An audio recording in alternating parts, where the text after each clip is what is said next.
Thank you. We've been joined by Senator Debbie Stabenow from Michigan, Senator Sheldon Whitehouse from Rhode Island, Senator Patrick Leahy from Vermont.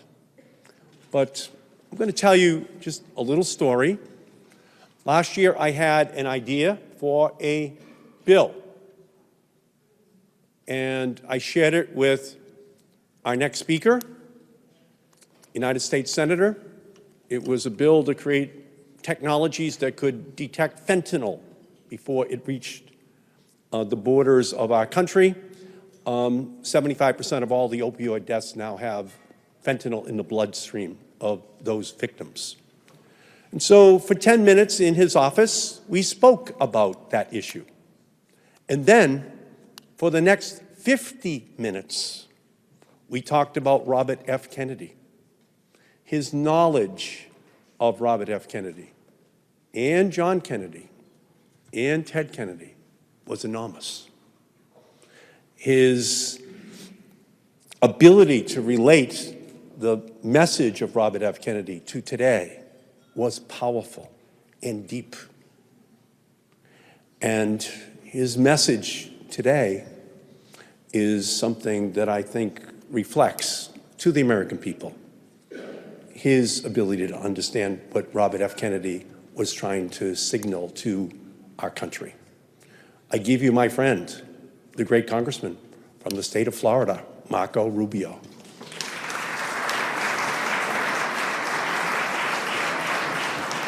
Thank you. And I'm honored to be here. A personal story, my parents arrived in this country in 1956. They did not become citizens until 1976. But my mother tells me she was an American well before she was a citizen. I remember one day asking her, when did you know you were an American? And she said she knew she was an American in November of 1963 when she wept at the loss of a young president. And she realized at that moment that she had been fully Americanized and shared the dreams and hopes of a new era that had inspired people that were registered to vote and those that were not, that had inspired people that were Americans and that were not.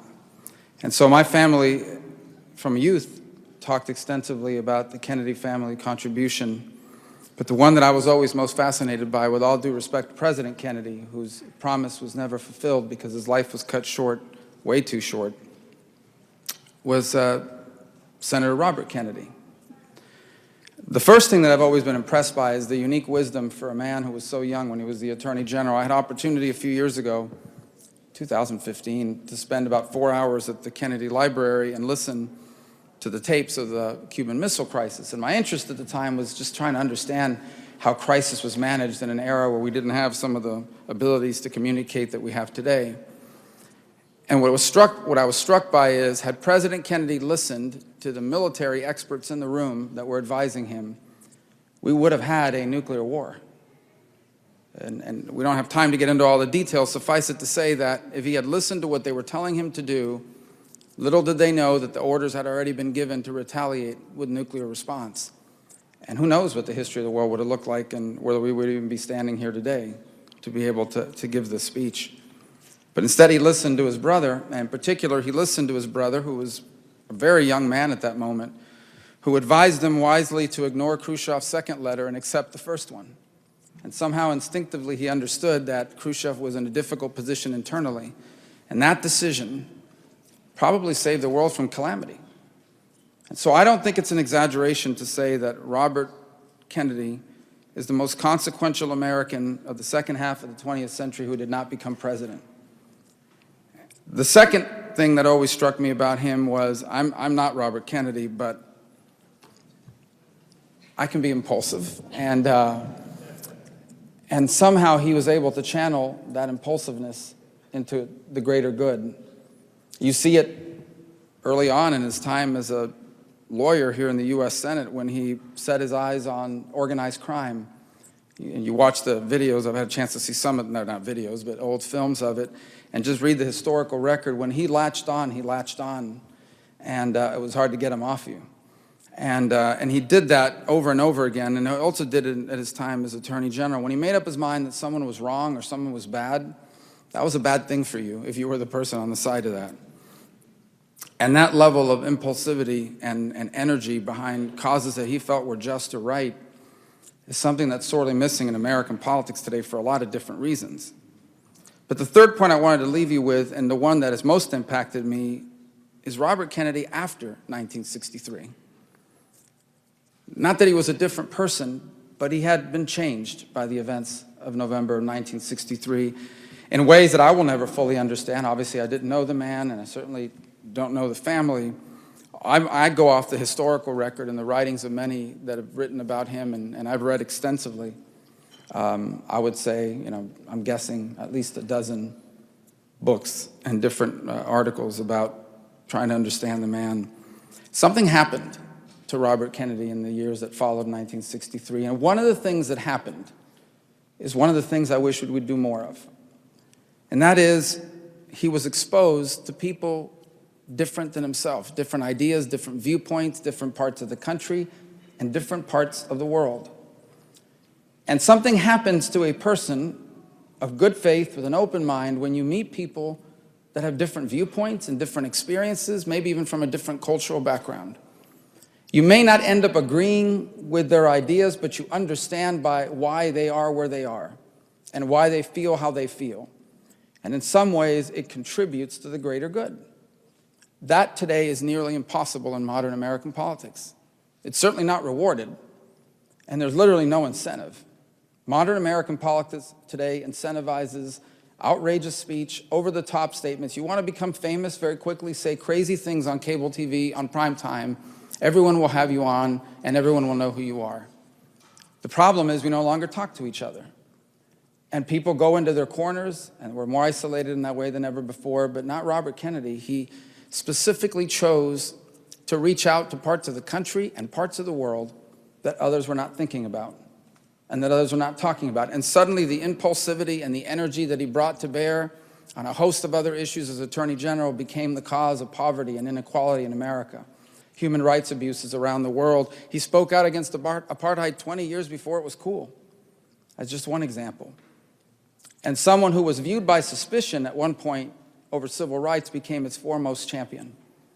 And perhaps the only white American on the night that Martin Luther King was assassinated who could have possibly stood up and given the speech he gave that prevented a riot on a night when so many American cities burned, both because of the tragedies he had lived and because of the credibility he had established. And it is something on a different level. I've never experienced the tragedy he lived with, but about 2 years ago, I had an opportunity to run for president. And the one thing that it did is it forced me and caused me to leave where I live and the people I was always around and spend time understanding the viewpoints of other people. That doesn't mean you change your mind on what's right and wrong on an issue. It means you begin to understand what other people are going through. And in so doing, makes you more open to their point of view, their arguments, and ultimately to trying to find common ground and the greater good. I don't think anyone can tell for sure where everyone is judged and everyone has to be analyzed through the lens of their time. But I would like to believe that one of the reasons why I have taken an interest in human rights here and around the world and the cause of political prisoners and expression, not oppression, which is a hashtag campaign that we've started in our office to highlight the plight of people jailed, including in countries we're aligned with, is in some ways inspired by the example of how one U.S. Senator could use the platform of the U.S. Senate to call attention to the suffering and inhumanity around the world. So none of us can predict with full certainty what Robert Kennedy's views would be today on a host of contemporary issues, but I'm pretty sure about a few. I'm pretty sure that Robert Kennedy would be outraged and be leading the charge against the war crimes being committed on a regular basis in Syria. I'm sure he would be outraged by the thousands of political prisoners around the world. I think he would be outraged by discrimination against people all across this planet, and I think he would share the concern that we should have. The fundamental promise of the American dream that we all are children of a God who gave us the right to life and liberty and to pursue happiness is an unfinished product. And the absence of that is the ultimate challenge to the American experiment, to a revolution that began over 200 years ago but has not yet finished, because the notion that all people should have a chance to fulfill their dreams is a difficult proposition and one that we continue to try to perfect. So I end where I began by saying I don't think it's an exaggeration to say that he is the most consequential American of the second half of the 20th century who was not president, and one of the most consequential overall. And I would also don't think it's an exaggeration to say that in so many ways, we spent much of the last 30 years of the last century wondering what the world would have been like and what this country would have done had he not lost his life in California on that night. What would have happened if he had become president? What would have happened? We would have been spared Watergate. We would have been spared a lot of different things, perhaps a quicker end to the war, and who knows where the course of history would have taken. That question lingers over the fundamental questions of the last century, but also serves as an example to those of us in contemporary times to try to emulate some of that passion and that dedication into the causes of today. And so it is why I've always been so fascinated by Robert Kennedy. The biggest compliment I give him, he was real. It's not a varnish, you see it all. You see the impulsiveness, you see the dedication to the greater good, but you just felt like this was a real person who sometimes was wrong and sometimes was right, but always was working for what he thought was right in a way that was passionate, without concern for politics, for the criticism of others, and ultimately even for his own safety. And I think it's a powerful example at a time in which we desperately need that in both parties and across our political spectrum. So it's an honor to be here 2 days removed from the anniversary of his announcement for president, when you used to be able to announce for president in this building, in a room that I've often found myself in and thought about, not just his announcement, President Kennedy's announcement as well. And I thank you for the opportunity to share that with all of you. Thank you.